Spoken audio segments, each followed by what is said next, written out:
For this last part of the presentation, it will cover the results section and discussion section. There is not a significant correlation between the suspect's age and suspect injury. When the suspect's age increased, the likelihood for injury decreased. However, this is not a significant correlation between the suspect's age and suspect injury. Suspect race and injury.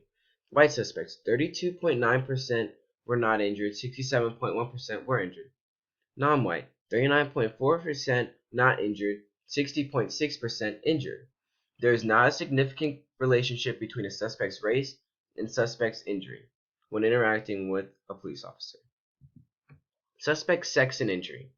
Female suspect, not injured and injured were both 50%.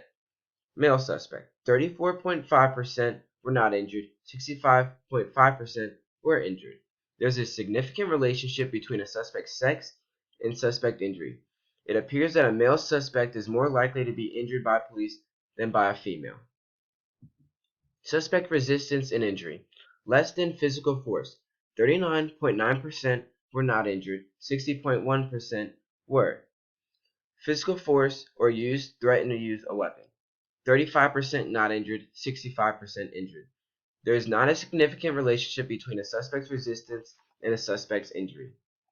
I looked at these variables because past research indicated that resistance was the leading factor, but from my results, resistance did not really matter, but a person's impairment did.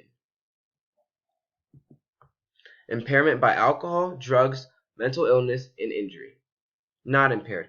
42.8% were not injured, 57.2% were injured, 33.4% were not impaired and injured, 66.6% were injured while being impaired. There is a significant relationship between a suspect's impairment and suspect's injury. It appears that an impairment person is more likely to be injured by police than a not impaired person. Discussions. Limitations. The data was taken from Seattle, Washington. There was no data from the United States as a whole. A limitation is that the data from Seattle, Washington is outdated. Also, considering that there's no data available for the United States as a whole, this is outdated as well. However, there's a new type of data from 2019 that has not been released yet because it is the first of its kind.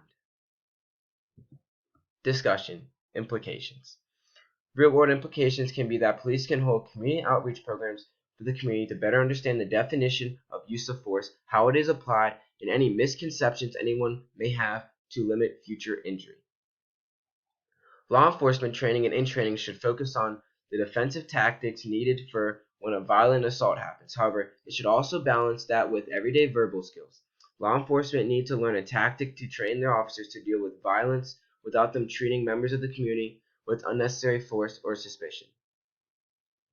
Future research. By obtaining data statistics from other states and national statistics, this research can be copied and reproduced for insights in national and specific jurisdictions. Any questions?